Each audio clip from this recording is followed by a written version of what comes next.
Nɔvi lɔlɔtɔwo egbenyu sia selawo megado gbe na mi. Medo gbe na mi le miaƒe tɔ kple miaƒe ɖela Yesu Kristo ƒe ŋkɔ me. Mawu gave nye kple nu ale be ŋkekenyui ya gasu nye klo si. Ale be nye klo miagate ŋu anɔ aseŋkaka dzi. Eye aseŋkaka si ke ku ɖe miaƒe wɔla ŋuti. Aseŋkaka si ke nye enya si ke aƒetɔ miaƒe ɖela miaƒe xɔnametɔ Yesu Kristo hetsɔ to mia dzi be miagama kple mia nɔviwo siaa. Eya ta ye meva le ŋkume na wo gaƒoƒo ya me. Eye menya be wo hã elate ŋu ase ŋɖe le egɔme. Eye wòakpe ɖe wo hã ŋuti o abe leke wòakpe ɖe nye hã ŋuti kple ame siwo katã le ase ŋuti la ene. Ta medo gbe na mi eye mebia kɔsiɖa eye sia ƒe dzɔgbenyuwo katã na mi. Ye mebia be Mawu si ke nye nuwo katã wɔla, Aƒetɔ gã si ke nye miaƒe xɔnametɔ kple miaƒe sitsoƒe mavɔ ƒe gbɔgbɔ kɔkɔe ƒe ŋusẽ nenɔ anyi kple mia dometɔ ɖe sia ɖe le Yesu Kristo ƒe ŋkɔ me. Egbe la, medi be miakono miada dengble le Mawu ƒe enyawo ŋu. Edzidzi mi sene wogblɔna bena Mawue nye gbɔgbɔ. Eya ta ame sia ame si ke ɖo le asubɔe la, eɖo le asubɔe le enyateƒe kple gbɔgbɔ me. Alo ame sia ame si ke be yeadze Aƒetɔ nu, alo ame sia ame si ke te va egbɔ be yeado gbe ɖa nɛ la, edze be ado gbe ɖa nɛ le gbɔgbɔ kple enyateƒe me.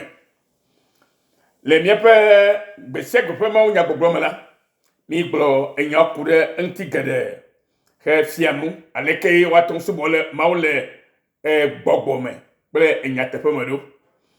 Eye le egbe la, mi le edzi yim le enyateƒe me ƒe subɔsubɔ. Mawu subɔsubɔ le gbɔgbɔ kple nyateƒe me. Eye egbe la mi le edzi yim le leke woate ŋu asubɔ Mawu le nyateƒe me ɖo. Leke eye mianya be leke miatɔ subɔ Mawu le enyateƒe me ɖo. Elabe enyateƒea me ƒe subɔsubɔ la ye dzia Mawu nu. Vɔ aleke miate ŋu anya be mi le Mawu asubɔ le enyateƒe me o mahã.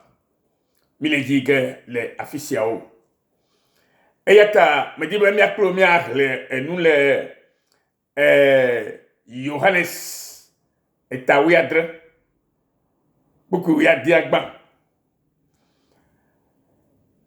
Nous allons lire Jean chapitre 17 verset 16 premièrement. Le epekume fakpadzi la mi se ohle na mi bena ometso xexea me o abe ale si nye hã nye metso xexea me ene o. Ame ka ŋuti Yesu le nu ƒom le afi ya? Ele gbɔgblɔm be ometso xexea me o abe ale si ke ye ŋutɔ hã ke nye Aƒetɔ alo nye ɖela la ye metso xexea me la ene. Ela de nya ɖe gblɔ na mi. Ele nya ɖe gblɔ na nye kpli o. Nyaka di be agblɔ na mi le afi ya. Ebe wometso xexea me, ame kawo metso xexea me o. Nyateƒe Biblia gblɔ na mi bena mi ame siwo katã trɔ si Aƒetɔ Yesu Kristo tɔ la, mi le xixe si ke me wɔ ya, gake la mi menye xexea me tɔ o. Amen. Ke ebe wometso xexea me o abe ale si ke ye ŋutɔ hã ye metso xexea me ene o. Ke fi ka me wotso? Yesu Kristo le nu ƒo ne ƒe nusrɔ̃lawo le teƒe ya. Heye ɖeɖe fia be yeaɖe fia dukɔwo nenya be ame siwo katã va yi gbɔ le eƒe yɔyɔ nu la, Autre zieto. Et autre jio, cho maume. Da adjamere cho maumala. Menye le fika wapa jijinu yo. Numa tutu yesu dibe agbonami. Bena jijiye yesu kemye ko. La. Menye alesi kemya no ple miato jimi ye o. Kabum. Jiji kecho mau kenye gbogbo. Mau kenye gbogbo la. Yepe jiji ye yame yemi 3 Christ tole. Amen. Bible a gonami les frères maintenant. Ils ne sont pas du monde, comme moi je ne suis pas du monde.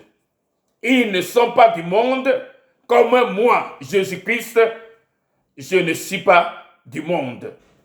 Ça veut dire que Jésus-Christ, qui est venu en chair, mais c'est lui Dieu, mais il s'est montré à nous qui sommes en chair, afin que nous puissions le comprendre, afin que nous puissions attendre ce qu'il nous dit et aussi observer ce qu'il nous donne comme sa parole.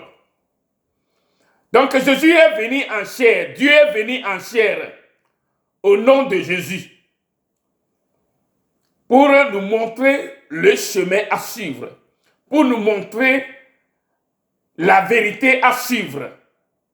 Alors, la parole nous dit que sanctifie-les par ta vérité. Ta parole est la vérité. Sanctifie-les par ta parole, car ta parole est la vérité. Alors, comment donc sommes-nous adorer Dieu en vérité? Parce que la parole ici, dans Jean chapitre 17, le verset 17 nous dit, sanctifie-les par ta vérité. Ta parole est la vérité. La vérité est la parole de Dieu. La parole de Dieu est la vérité par laquelle nous qui sommes venus à Jésus ou à Jésus-Christ, nous puissions être sanctifiés. Ce n'est pas nos œuvres charnelles, ce n'est pas nos œuvres que nous faisons chaque jour pour plaire Dieu, mais Dieu lui-même a établi, un système, or un chemin, ou un fait, ou des procédures pour nous libérer du péché, pour nous sanctifier, afin que nous devenions des gens saints et préférables à Dieu, afin que nous puissions maintenant adorer Dieu dans cette même vérité-là. Maupe nyatepe nyanye matro la de fiami bena ame siame sinye Christo tola magatengu anye hehiame to o. Eye ta Bible agonami malebona pegbe maba o macho hehiame o. Abe ale sinye hanye macho hehiame ene o la. Nene make ame siokata trozi yetola. Yes le glo o ahomo cho hehiame. Vo Yesu va hehiame. Heva demi. Eye ta nya yibena. Eye ta mele goglomba maupe nyatepe nyanyi matro matola. De fiami bena. Ame. Sia ame. Si nye Christo to. Ne enye Christo to la. Magatengu anye hehiame to o. Ella bena. Jijiye yeke akocho Christo mala. Enye gbogbo me fe jijiye. Enyo mao me fe jijiye. Menye jiji sike enople eto o jiola. ye ponono me ya la no ye ola gbobe ye Kristo to gbede mele ne ma o ke jiji ye keme o jioto to jimoto tro va me le khoseme elabe me po Yesu po me po ma u po vo Yesu va de fiemi e pa pene we ya to ye todo qui que nye mawu nye gbogbola eva todo qui dasinami be ye ya be ye va abe viene be mawu do edida be ya va kone ye fe amewowo novinye nyade la fia ke bia kudo mi anyanyi ala ba to bo ba mi le hehiame gonhala mi gagné eto o ke bon la Kristo to ye miesu mienye yamatoko to kwa ba mi le kikama gohan mi me gagné miado koto que avec Kristo to na abele ke nya gbe Kristo to ela be amere do to re mi ajiaso me nya megbeto que mawu to e do to re mi aji ela be que mi pa gbe no que nye nouveau fa gbe que nye tomaro ma fa gbe Brami darila que ekplomi ya de gbebleme vo mauve mianu eyo divia mi agbo le vivo no meme eye ocho mi cho wo ye toto azo le sike ye klomi anti to fe nyate fe la me ta afina tema subo maule nyate fe me la ejebena nyate fe ya la ye la wo ye la konchio nyate fe kenye ye fe nyala Yesu ntogbre na mi na Nikodem benare nu si o jicho ntila mela ntila onye eye nu si o jicho gbogbo mela gbogbo onye eye ta mega wo mo ya ne be ye gbone bena odul agbaji ele bena waji o to jifo Alléluia. Nous si oji cho ntila me la ntila onye miawo ojimi mia no kle tojiji la ojimi le ntila melege voke mia kwa peto Yesu Kristo jisela o ganya ntila pe jiji ke ojina abeke ofo na fujina yo e ya le lu foncho gbogbo me pe jiji que autre jimi lanti eya tanovinya eleve fie bena na se enya siogome bena miape ma o kesubo milela enye mawu unse katato ke wanu le intope didinu pepepepe alebena miawo kenye etole kela miatemu anya asenu gome ajesinu eye nunyale sumiasi ene de popope dokone miatemu akpogome lema eya aglobe azonku mitozi mauvio eyata yi oglobena praise the Lord ele gbobena ke le ke oji menye nusiketuna Nikodem la etutembele menye jijike to akudo no aji yo ye ke gbobena ola ga tro bugo gaji la menye jijima etile no formule o ke jijike cho maume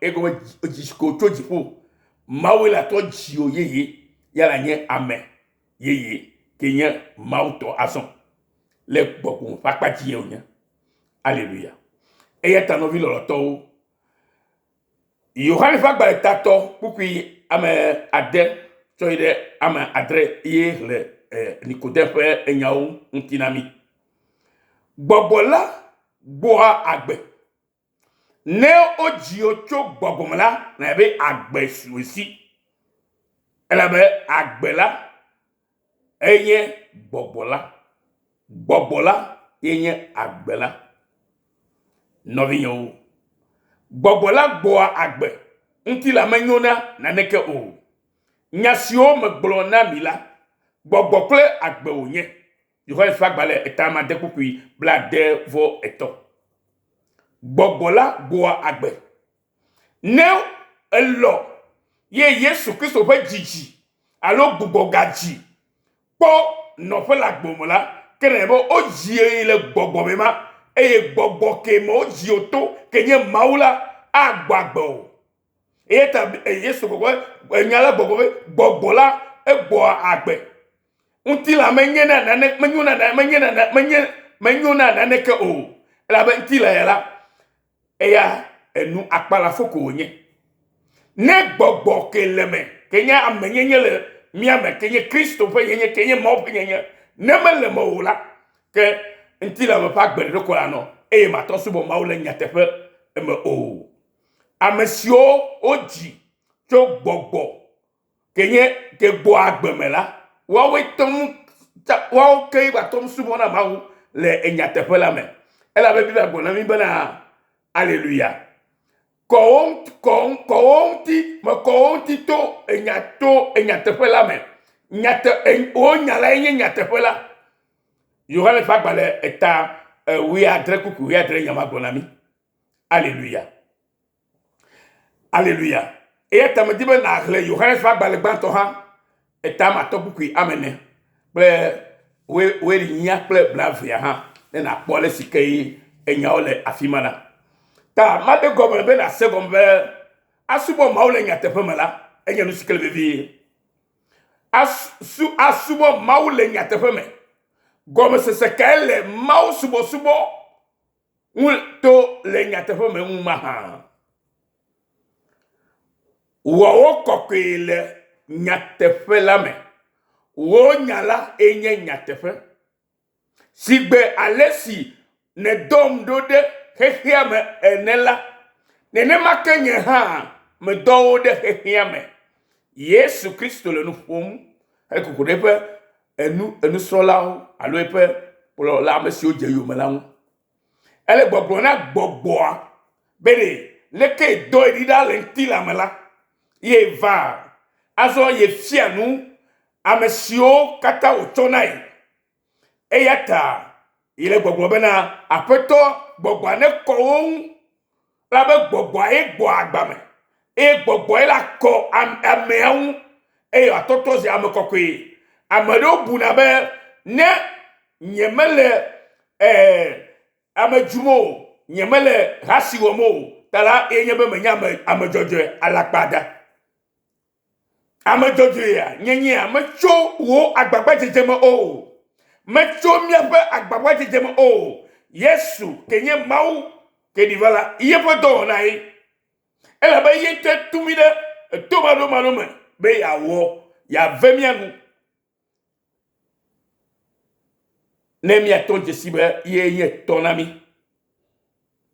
amen wɔwo kɔkɔe le nyateƒe la me nyateƒe la me yo wɔ mi kɔkɔe le eye nya la enye nyateƒe la Mawu ƒe nya ye nye nyateƒe la ta ne yo wɔ to enya la me kɔkɔe la ke gama me la enya ke nye nyateƒe nya la akpɔ nɔƒe le agbewo me eye ne kpɔ nɔƒe le agbewo la ke gama me la alate subɔ mawu le enyateƒe me atɔ subɔ mawu le nyateƒe me eye ne ma ke le gbɔgbɔ ƒe agbadzi ma etɔ be mawu la gbɔgbɔ eta me sia me si ke te va gbɔ la na subɔe le gbɔgbɔ kple enyateƒe me nenema ke le gbɔgbɔ ƒe akadzi hã be woadzi wo to gbɔgbɔ me ye woadzi wo to enyateƒea me afi natɔ subɔ mawu le enyateƒea ƒe eɖoɖo nu yo la yɔ be ele mawu subɔ le enyateƒe kple gbɔgbɔ me